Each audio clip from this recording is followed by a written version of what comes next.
আসসালামু আলাইকুম green visa টিউটোরিয়ালে সবাইকে স্বাগতম। আজ আমরা জীববিজ্ঞানের কিছু গুরুত্বপূর্ণ বিষয় নিয়ে কথা বলবো, বিশেষ করে জীবজগৎ এবং এর ক্লাসিফিকেশন বা শ্রেণীবিন্যাস। তো আমরা জীবজগৎকে বা জীববিজ্ঞানের যে জীবজগতের যে পার্টটা রয়েছে এই পার্টকে সাধারণত মার্গুলাস এবং আর এই সুইটিকারের যে শ্রেণীবিন্যাস রয়েছে সেটি নিয়েই কিছু কথা বলবো। তো তোমরা হয়তো জানো যে সাধারণত এই আর এই সুইটিকার এবং এই মার্গুলাসের যে শ্রেণীবিন্যাস রয়েছে এখানে টোটাল এই জীবজগৎকে দুইটি অংশে ভাগ করা হয়েছে। একটি হচ্ছে প্রোক্যারিওটা, অপরটি ইউক্যারিওটা।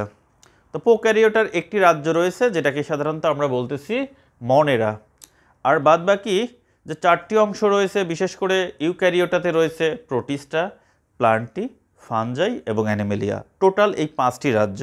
তো আমরা প্রথমেই সাধারণত প্রোক্যারিওটার যে মনেরার অংশটা রয়েছে সেটা নিয়ে কথা বলি। তো মনেরার সাধারণত দেখা যাচ্ছে মনেরার বৈশিষ্ট্য নিয়ে যদি কথা বলি সেক্ষেত্রে প্রথম বৈশিষ্ট্যটাই বলতে গেলে এরা সাধারণত এককোষী, সূত্রাকার এবং কলোনিয়াল বা মাইসিলিয়াম যুক্ত। পাশাপাশি এই মনেরার যেহেতু আদিকোষী সেক্ষেত্রে এদের সুগঠিত নিউক্লিয়াস নেই এবং ক্রোমাটিন বডিতে সাধারণত ডিএনএ আছে কিন্তু প্রোটিন থাকে না। মনেরার মাইটোকন্ড্রিয়া বা প্লাস্টিড এই ধরনের কোনো কোষীয় অঙ্গাণু থাকবে না। পাশাপাশি দ্বিবিভাজন প্রক্রিয়ার মাধ্যমে মনেরা সাধারণত বংশবিস্তার করে এবং মনেরার শোষণ প্রক্রিয়ায় খাদ্য শোষণ করে থাকে। এবং উদাহরণ হিসাবে যদি আমরা বলি নস্টক, ইকোলাই সহ বিভিন্ন ধরনের যে সায়ানোব্যাকটেরিয়া বা নীলাভ সবুজ শৈবাল রয়েছে এইগুলোই সাধারণত এই মনেরার উল্লেখযোগ্য বৈশিষ্ট্য। এখন আসি যে ইউক্যারিওটার যে চারটি অংশ রয়েছে এক্ষেত্রে আমরা ইউক্যারিওটার রাজ্য 1 অথবা টোটাল জীবজগতের রাজ্য 2 প্রোটিস্টা। এই প্রোটিস্টার কিছু ক্যারেক্টার আমরা বলবো। সেক্ষেত্রে নাম্বার 1, এরা এককোষী বা বহুকোষী হয়ে থাকে। সুগঠিত নিউক্লিয়াস আছে, যেহেতু এরা প্রকৃতকোষী সেহেতু এদের সুগঠিত নিউক্লিয়াস থাকবে। সাধারণত প্রোটিস্টায় মাইটোকন্ড্রিয়া এবং প্লাস্টিড সহ কিছু কোষীয় অঙ্গাণু থাকবে। এই মাইটোকন্ড্রিয়া এবং প্লাস্টিড কিন্তু মনেরাতে ছিল না, কিন্তু প্রোটিস্টায় রয়েছে। তারপর আমরা যেটা দেখি এই ভ্রূণ, সাধারণত প্রোটিস্টাতে কোনো ভ্রূণ সৃষ্টি হয় না। তারপর খাদ্য গ্রহণ পদ্ধতি, অর্থাৎ প্রোটিস্টার খাদ্য গ্রহণ পদ্ধতি শোষণ বা সালের সংশ্লেষণ প্রক্রিয়ার মাধ্যমে এরা খাদ্য গ্রহণ করে থাকে এবং এই প্রোটিস্টা মূলত জলজ, অর্থাৎ ম্যাক্সিমাম প্রোটিস্টাই জলজ হয়ে থাকে, তবে কিছু স্থলজ প্রজাতিও রয়েছে।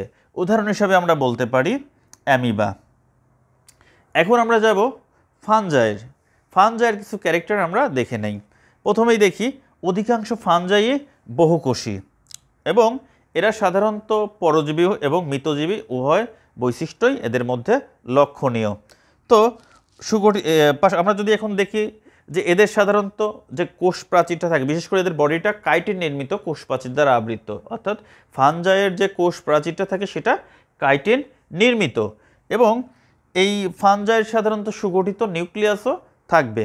তো উদাহরণ হিসাবে যদি আমরা বলি সেক্ষেত্রে অ্যাগারিকাস এর উল্লেখযোগ্য উদাহরণ। এখন আমরা যাব নাম্বার 4 প্লান্টিতে, অর্থাৎ এই পৃথিবীর সকল শ্রেণীর উন্নত উদ্ভিদই মূলত আমরা প্লান্টি হিসাবে ধরে নেই। তো প্লান্টির কিছু বৈশিষ্ট্য আমরা দেখি। এই প্লান্টি সাধারণত বহুকোষী হয়ে থাকে এবং প্লান্টির বডিতে সুগঠিত নিউক্লিয়াস থাকবে। যেহেতু এরা প্রকৃতকোষী অবশ্যই সুগঠিত নিউক্লিয়াস এদেরও থাকবে। প্লান্টি সাধারণত সালের সংশ্লেষণ প্রক্রিয়ার মাধ্যমে খাদ্য প্রস্তুত করে এবং এদের প্রস্তুতকৃত খাদ্য বিভিন্ন ধরনের অন্যান্য যে সকল প্রাণী রয়েছে, বিশেষ করে আমরা মানুষ বা অন্যান্য গরু, ছাগল, হাঁস, মুরগি এই ধরনের প্রাণীগুলো এই প্লান্টের উপরে পুরোপুরি নির্ভরশীল। এবং এই প্লান্টিতে সাধারণত দেখা যায় ভ্রূণ সৃষ্টি হয় এবং এরা এই ভ্রূণগুলো থেকে পরবর্তীতে পূর্ণাঙ্গ উদ্ভিদের সৃষ্টি হয়ে থাকে বা জন্ম হয়। আমরা উদাহরণ হিসাবে যদি বলি সকল ধরনের উন্নত জীব, বিশেষ করে উন্নত উদ্ভিদ এই প্লান্টিতেই অন্তর্ভুক্ত, অর্থাৎ যেরকম আমরা বলি আম গাছ, জাম গাছ, এগুলো প্রত্যেকটাই প্লান্টিতে অন্তর্ভুক্ত। এখন আমরা যাব নাম্বার 5 অ্যানিমেলিয়া। অ্যানিমেলিয়া বলতে এই যে আমাদের মতো যারা মানুষ এবং উন্নত যে সকল প্রাণী রয়েছে এরাই অ্যানিমেলিয়া। তো এই অ্যানিমেলিয়া বহুকোষী, এদের দেহ যেরকম আমরা একটা বহুকোষী প্রাণী, এই অ্যানিমেলিয়াও বহুকোষী এবং অ্যানিমেলিয়ার সুগঠিত নিউক্লিয়াস থাকবে, কারণ আমরা জানি অ্যানিমেলিয়া প্রকৃতকোষী। এবং আমরা জানি যে যেহেতু প্রাণীদেহে সাধারণত কোষপ্রাচীর বা প্লাস্টিড নেই, প্লাস্টিড বা কোষপ্রাচীর থাকে না, সেক্ষেত্রে এই অ্যানিমেলিয়াতেও প্লাস্টিড বা কোষপ্রাচীর থাকবে না। প্লাস্টিড এবং কোষপ্রাচীর থাকবে শুধুমাত্র উদ্ভিদের ক্ষেত্রে।